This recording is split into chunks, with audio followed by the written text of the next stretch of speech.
আসসালামু আলাইকুম সম্মানিত ভিউয়ার্স, দেখতে পাচ্ছেন আমরা এখন একটা টেকনো শোরুমে চলে আসলাম। টেকনো শোরুমে ধামাকা অফার চলতেছে।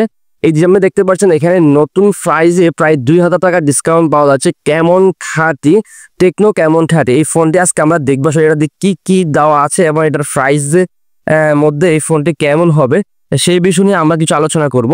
আমরা চলে আসলাম টেকনো কেমন 30 এই ফোনটির কাছে। আমরা যখন আসছি ফোনটি দেখতে পাচ্ছি এখানে আমাদের কাছে এটা ডিজাইনটা কিন্তু অসাধারণ। এটা পিছনে ফুলমুল ক্যামেরা দেওয়া হয়েছে। ফুলমুল ক্যামেরার ডিজাইনের সাথে এজি পোস্টেড ম্যাট ফিনিশিং বলা হয় এটাকে। আমার কাছে মনে হয় এজি পোস্টেড ম্যাট ফিনিশিং। এখানে কোনো স্কেচ পড়বে না, কোনো দাগ পড়বে না এখানে, সেই জন্য এটাকে এজি পোস্টেড ম্যাট ফিনিশিং বলা হয়। এবং এটা দুইটা কালারও অ্যাভেলেবেল পাওয়া যাচ্ছে, দেখতে পাচ্ছি আমরা। এটা কালার দুটা, একটা হচ্ছে হোয়াইট কালার, হোয়াইটের সাথে কম্বিনেশন করে, আর এটা ব্ল্যাক কালার তৈরি করা হয়েছে। দুইটি কালারে অনেক সুন্দর লাগছে আসলে। তো বিশেষ করে আমার কাছে ব্ল্যাক কালারটা সবচেয়ে বেশি ভালো লাগছে। হ্যাঁ, এটাতে আসলে কি কি কনফিগারেশন আছে সেই বিষয়ে হালকা করে আমরা একটু দেখবো, এবং প্রাইস শিপমেন্টটা কেমন এবং ক্যামেরা কোয়ালিটি কেমন সে বিষয়ে একটু দেখবো আমরা।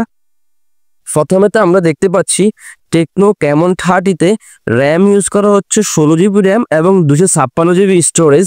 এবং 256 জিবি স্টোরেজের সাথে যে 16 জিবি র্যাম ইউজ করা হয়েছে, আমি সেটা একটু ভেঙে নেই। এটার মেন সেটা র্যাম হচ্ছে 8 জিবি র্যাম এবং ভার্চুয়াল পাবেন আরও 8 জিবি। মোট 16 জিবি র্যাম ইউজ করতে পারবেন, সাথে 256 জিবি স্টোরেজ ইউজ করতে পারবেন।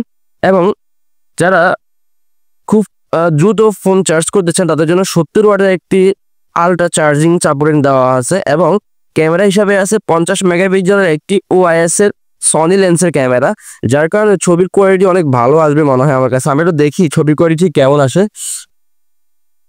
আমরা দেখতে পাচ্ছি, আমরা এখন ক্যামেরাতে যাব, ক্যামেরাতে গিয়ে দেখবো, আমরা ছবি তুলবো, দেখি এখন ছবির কোয়ালিটি কেমন আসে। তো আমরা এই বাইকে দেখতে পাচ্ছি, দেখি বাইকের কাছে জিজ্ঞেস করি ছবির কোয়ালিটি দেখি কেমন। ভাই এটা তাকান দেখি ভাইয়া।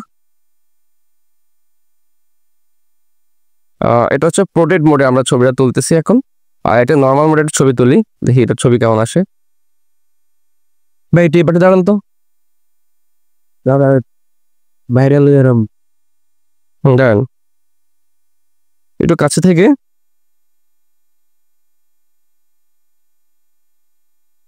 হ্যাঁ, আমরা দুইটা ছবি তুলে নিলাম। এখন আমরা দেখবো আসলে ছবির কোয়ালিটি কেমন আসে।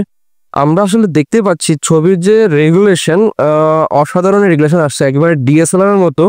আপনারা খুব দেখতে পাচ্ছেন যে একবারে ছবির খুব সাইড থেকে আমরা জুম করে দেখছি, একটু ফাঁকা কিন্তু নেই।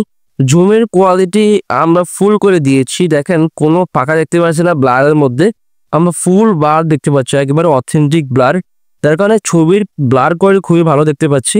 আর এটা নর্মাল মোডে আমরা ছবি তুললাম, এটা দেখি কেমন আসে। এটাও খুব ভালো রেগুলেশন আসছে, আপনারা দেখতে পাচ্ছেন গাইজ। ছবির কোয়ালিটি খুবই ভালো, ছবির কোয়ালিটি ফাটে না বললেই চলে, খুব কম। আর ছবি জাস্ট কালারটা অসাধারণ লাগছে।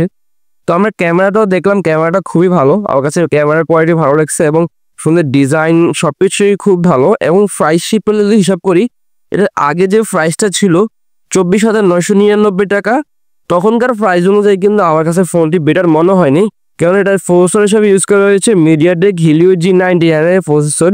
তো প্রসেসর দিকগুলো হিসাব করতে গেলে 25,000 টাকা ফোনটার প্রাইস অনেক বেশি হয়ে যায়। কিন্তু এখন যে প্রাইসটা আছে 22,999 টাকা, এই প্রাইসটা দিয়ে কিন্তু আমি ফোনটি নেওয়াই যেতে পারে, কারণ এটাতে আবার সুপার অ্যামোলেড ডিসপ্লে ইউজ করা আছে এবং ইন ডিসপ্লে ফিঙ্গারপ্রিন্ট ইউজ করতে পারবেন। তো অলমোস্ট এই বিষয়গুলো যদি হিসাব করি আমরা, তাহলে এই বাজেট ফ্রেন্ডলি একটা ফোন, এটা খালি ট্রাই করতে পারেন মাত্র 22,990 টাকা। সবাই ভালো থাকবেন, দেখা হবে আর নতুন কোনো ভিডিও নিয়ে, নতুন কোনো ফোনের রিভিউ নিয়ে। সবাই সেই ফোনে ভালো থাকবেন। আসসালামু আলাইকুম।